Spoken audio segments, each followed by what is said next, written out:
So time for puja. This is characteristically, this is something that can happen any time, but often the beginning of the day and the ending of the day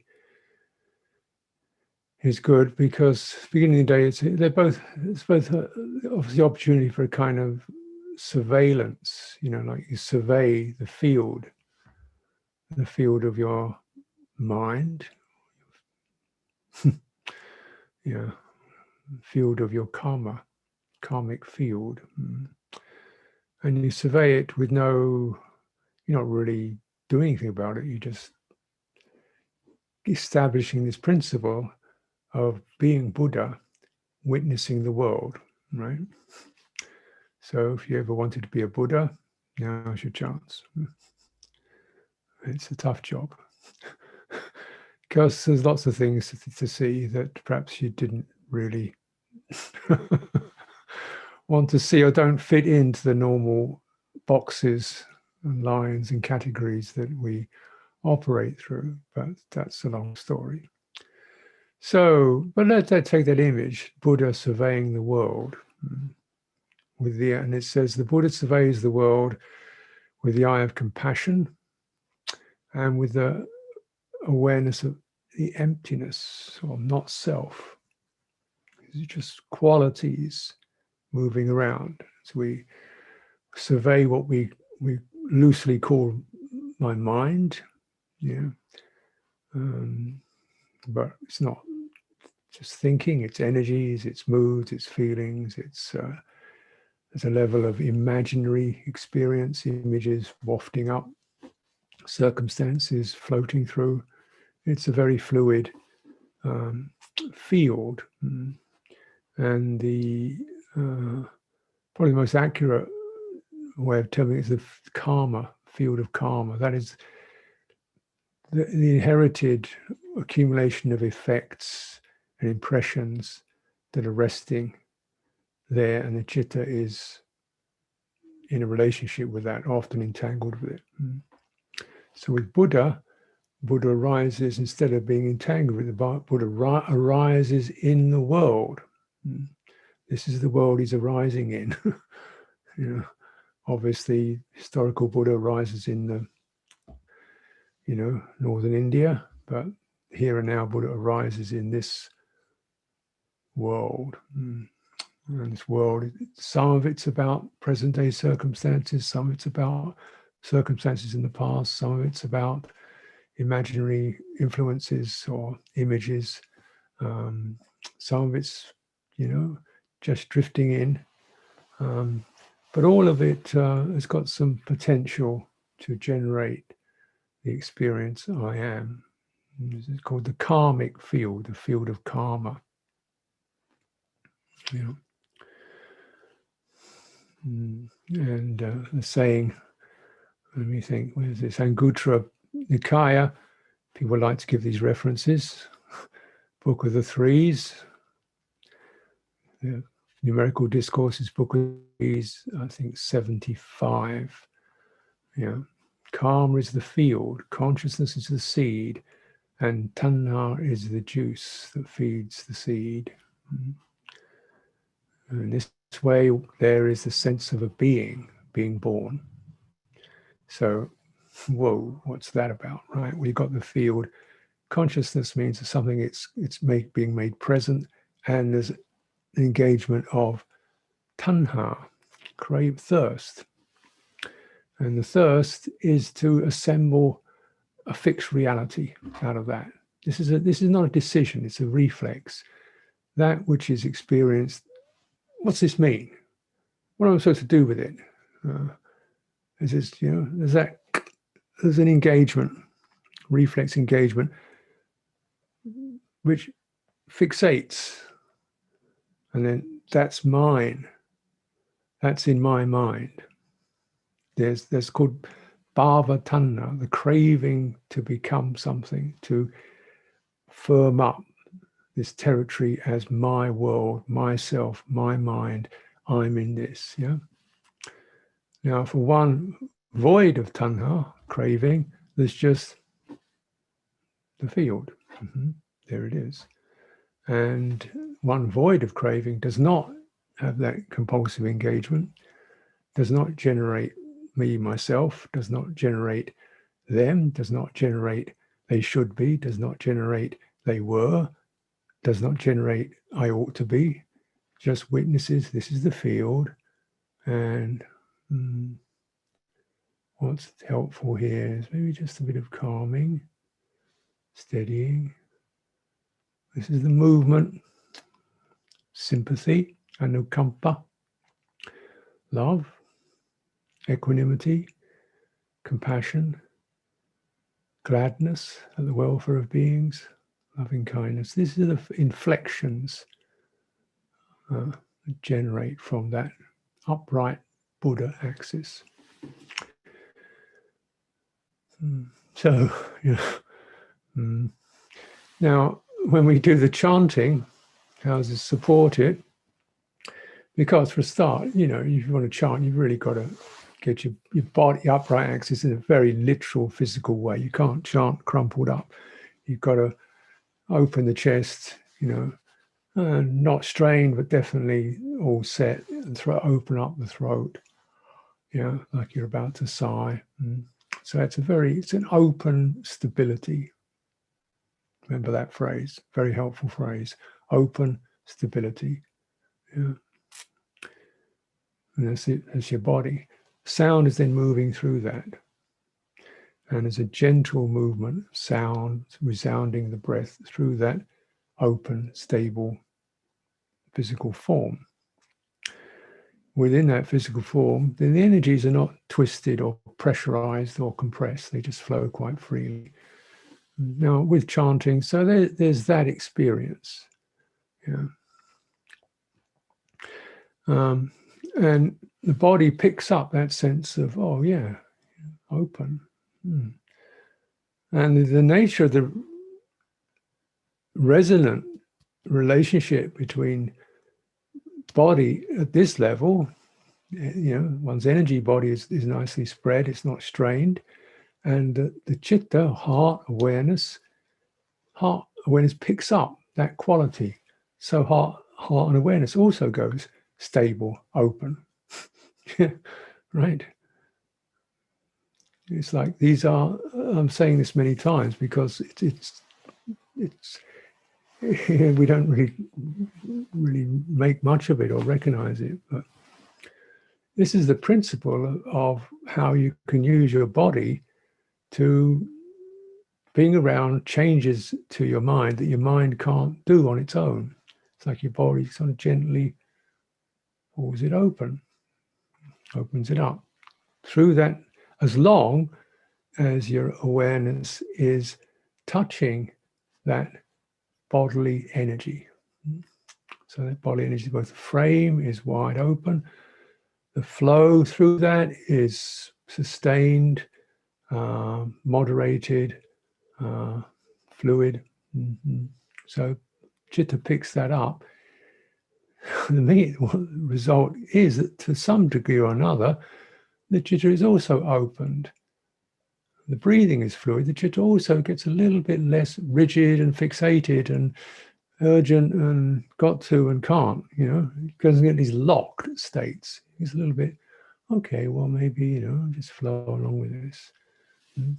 If you can really cultivate it. Of course, we're moving against some very powerful gravitational forces whereby the Chitta, by its habit, is generally fixated and locked into quite tense, gripped, habitual patterns. So you've got to kind of flow through that, quite regularly to begin to have the experience of just for now, let's just loosen, open, and let that move through. So is that then that more open position, feeling like this, it's like this. Keep the open position, keep the whole body there. It helps to keep the field open rather than engaged in or closed. And just in that, witnessing with the eye of a Buddha, this is, release that. this beautiful courage that doesn't do that much actually. It doesn't do that much. There's a natural, gladdening effect or compassionate effect.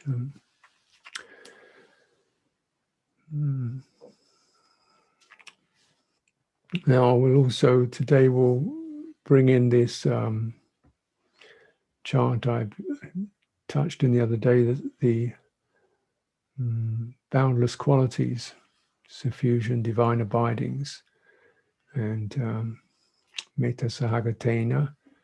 We'll do this in English, and you notice the phrases in that. They're both, in a way, the same thing is being said over and over again, and that's also a quality of chanting. It's nothing new. We're not going forward. We're just continuing that same process of again, Buddha, surveying the world, again, seeing it as it is directly, again, practicing straight Uju Patipanno, again, suffusing the entire world with a heart imbued with kindness, with compassion, with gladness, appreciating the goodness, and with equanimity, just spacious, sensitive, allowing things to move at their own rate. So this will be our puja for today. So let's make the offerings. Suffusion Chants, page 10.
We'll try the English version today.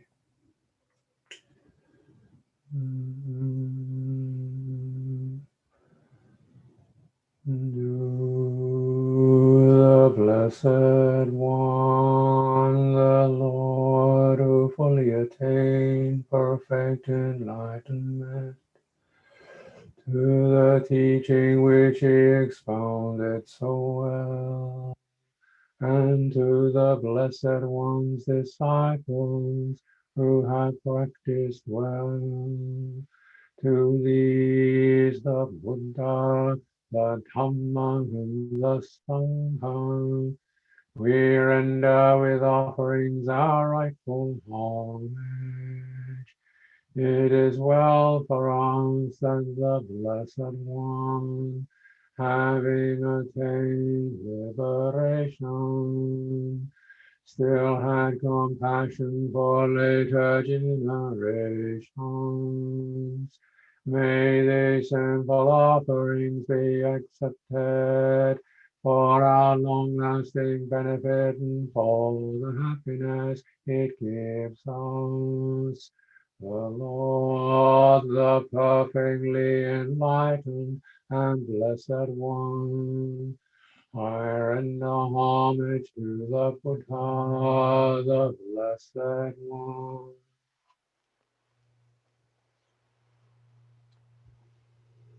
The teaching so completely explained by him, I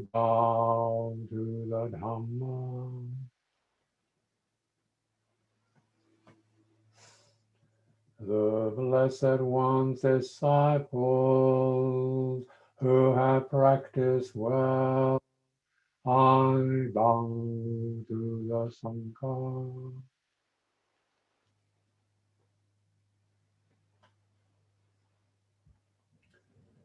Now let us pay preliminary homage to the Buddha. Homage to the blessed, noble, and perfectly enlightened one. Homage to the blessed, noble, and perfectly enlightened one. Homage to the blessed, noble, and perfectly enlightened one.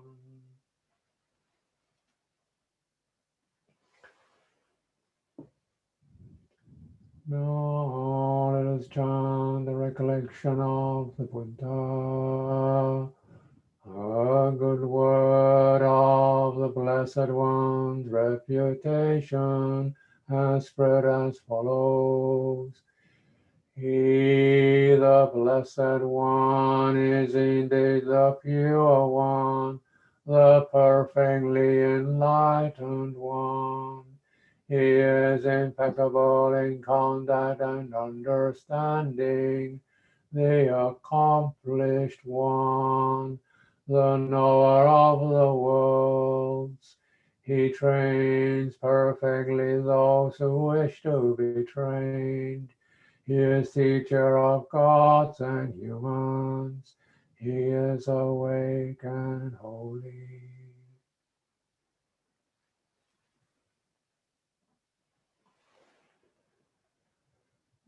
Now let us chant the recollection of the Dhamma. The Dhamma is well expounded by the Blessed One, apparent here and now, timeless, encouraging investigation, leading in words to be experienced individually by the wise.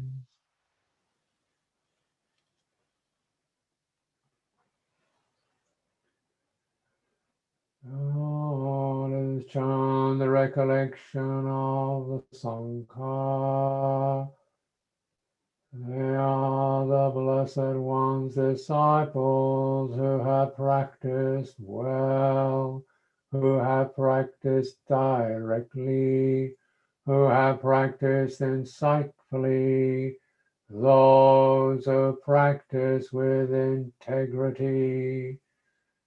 That is the four pairs, the 8 kinds of noble beings. These are the Blessed One's disciples. Such ones are worthy of gifts, worthy of hospitality, worthy of offerings, worthy of respect. They give occasion for incomparable goodness to arise in the world.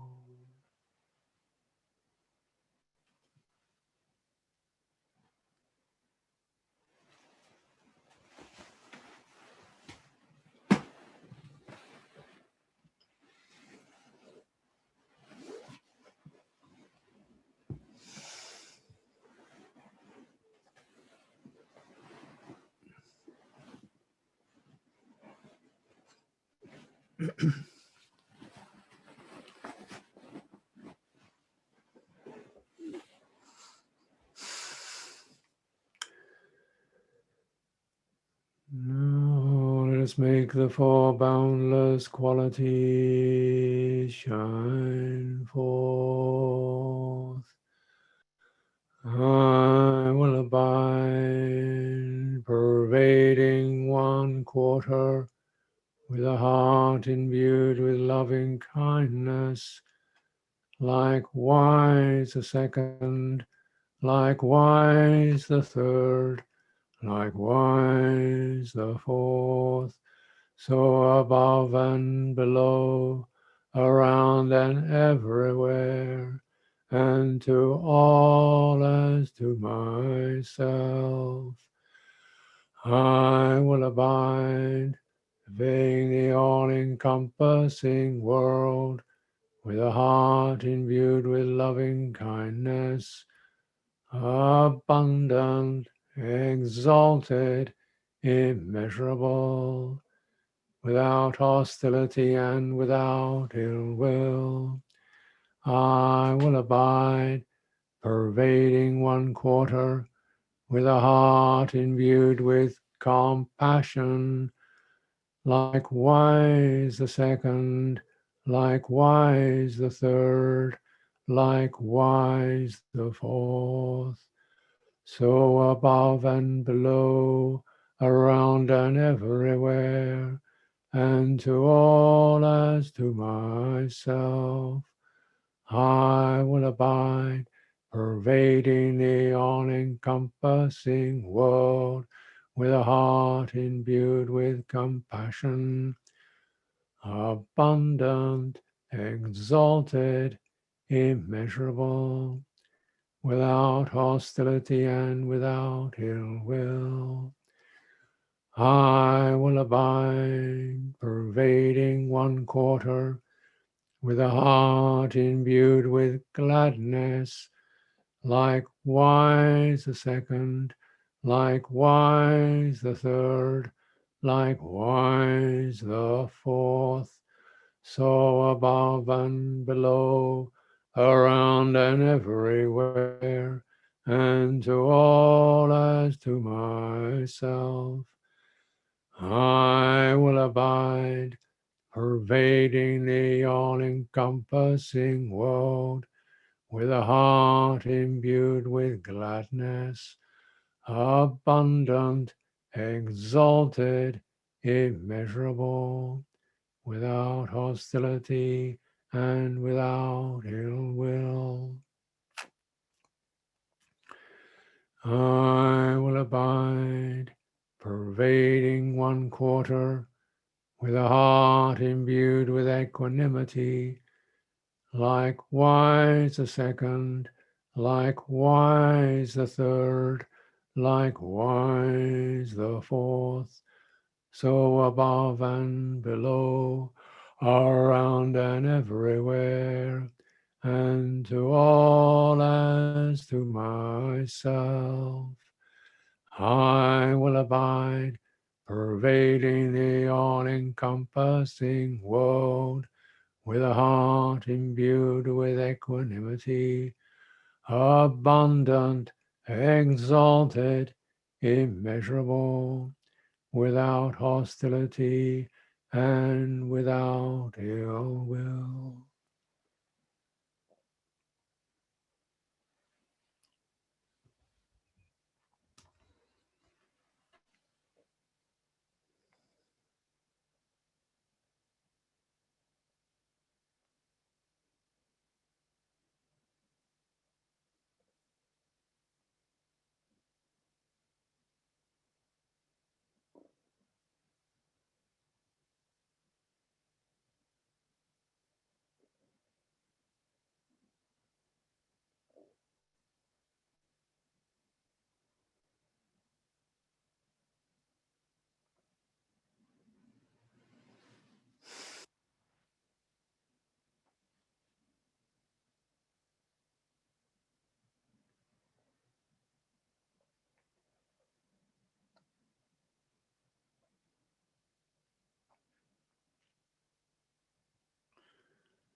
So these beautiful qualities, they are both the ones, they both be the ones that we do. This is often associated with our speech and actions. We do compassionate, we speak kindly, we offer congratulations, appreciation of others.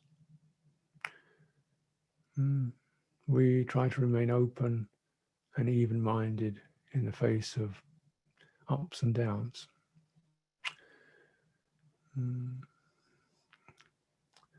There's also these manifest not so much as qualities we do, but the qualities that happen as you widen your attention over the karmic field.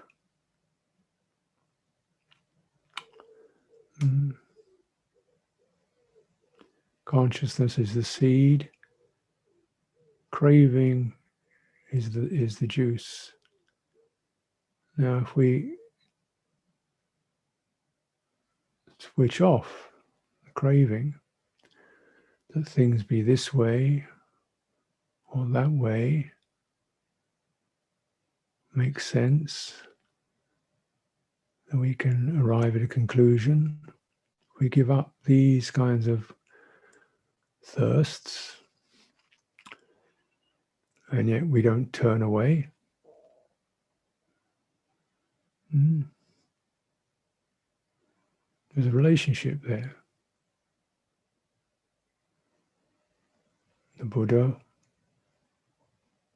the awareness, awakening to the field.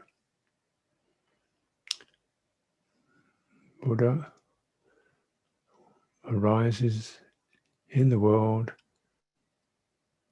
the mind of empathy.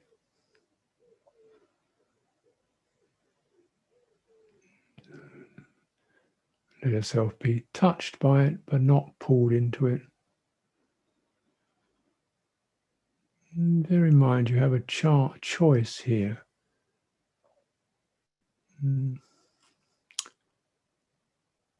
One can engage and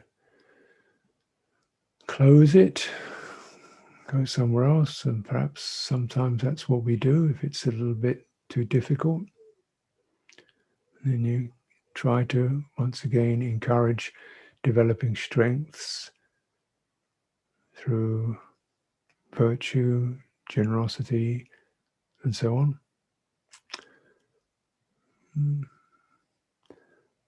Your parami, until there can be that possibility of bearing presence with the field as a field rather than as a person or a history.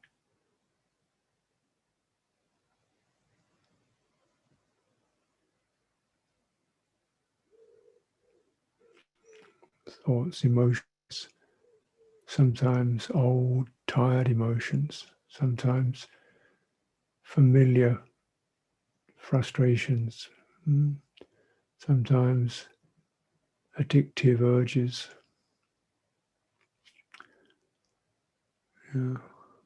Sometimes just fed up or don't know what to, confused or in doubt. Surveying with the eye of a Buddha, heart of compassion.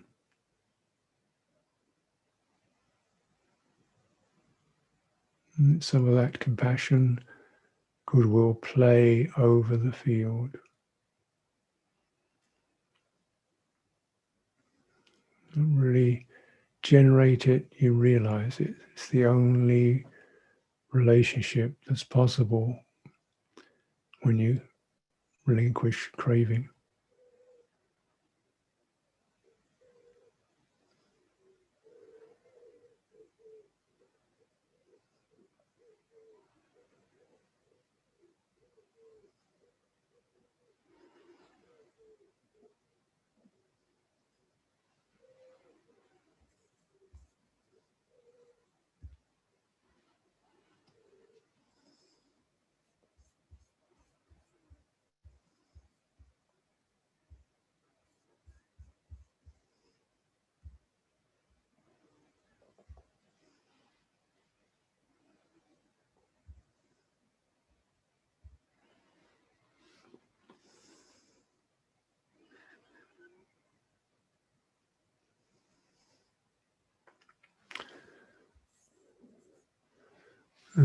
Just again to offer some support. I don't want to keep interrupting your flow, but it's that field is so hypnotic. pulls us in time and time again. We don't want to close it down, but we don't want to get fixated on it. So just this kind of little skillful tip. You're sitting really like start with your eyes open, but not looking at anything.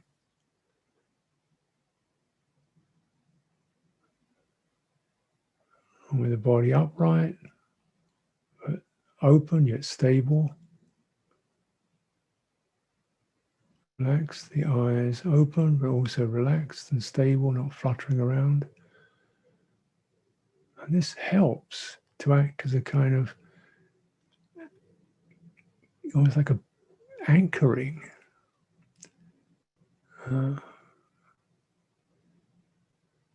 Almost like a certain counterbalance to the pull that thrusts us in to the karmic field, the mind field, as I've punningly described it. That pull can say, oh, come on, let's get into this. What's that about?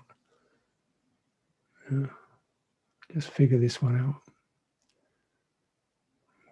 Just this very hypnotic pull. Is it possible just to stay on the edge of that, waiting for it to reveal itself more fully? And for the power of your own upright presence to begin to radiate through that.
You may notice particular features, positive or afflictive, give you an indication of what's coming to the fore at this particular moment out of that field.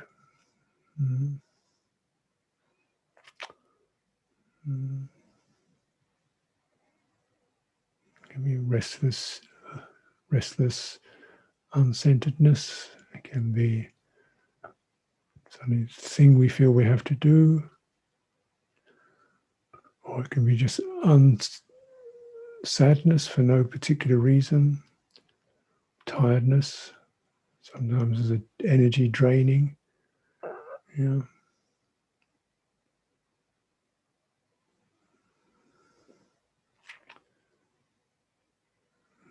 So looking at what does it require just to stay present, and that firm standing with but not in.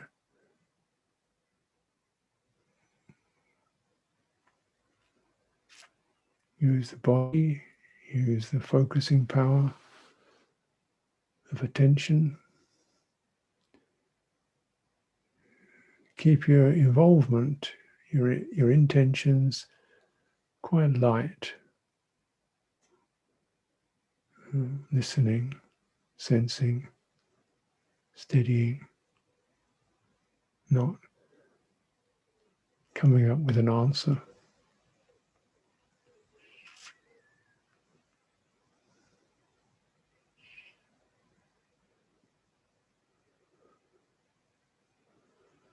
Just coming out of the session,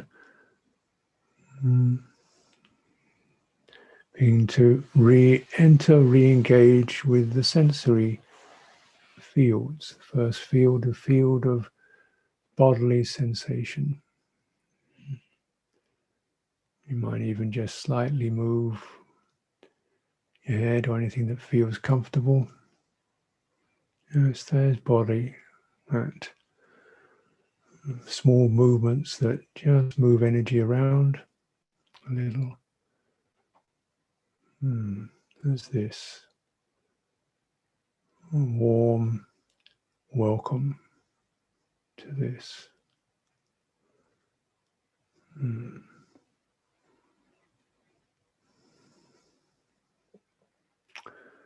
Feeling its fluidities.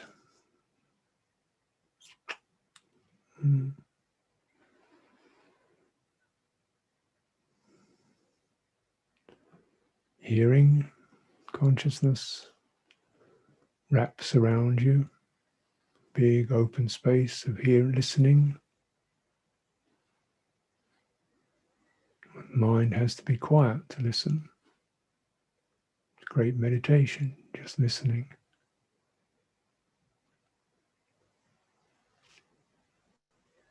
And in the sound of the silence, there's sort of vibrancy, the sound of the vibrancy of listening.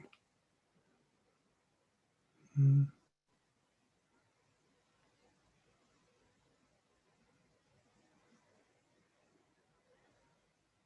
then slowly opening the eyes or letting the eyelids draw back. Aware not to move out into sight, but to let light enter. The light or the dimness, whatever the natural light is where you are. The quality of seeing. It's a bright sense to it. To see.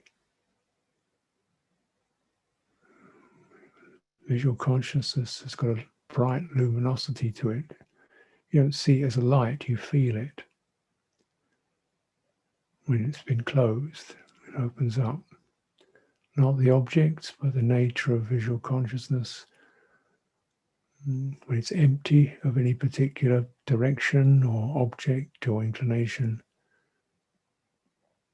There's a vibrancy to it, just as the hearing has, and even the body has. And it's a lovely threshold to abide in, because these radiances, they have a real energy to them that is quite nourishing for the heart.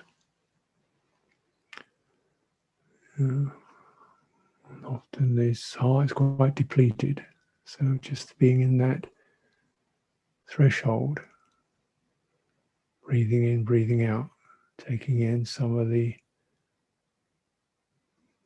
background radiance of the conscious process, just through breathing.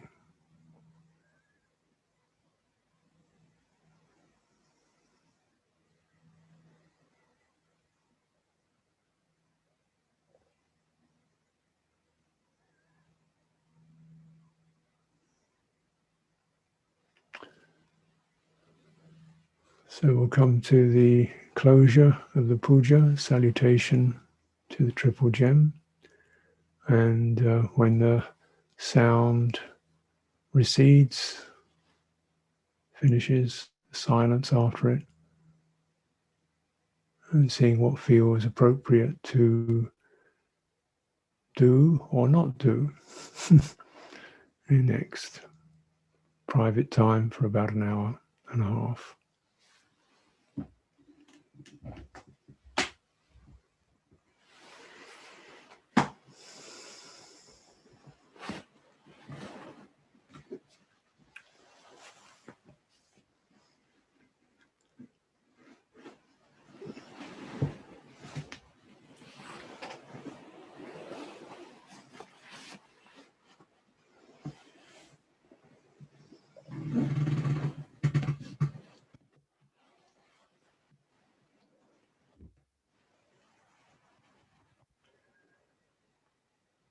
Lord, the perfectly enlightened and blessed one, I render homage to the Buddha, the blessed one.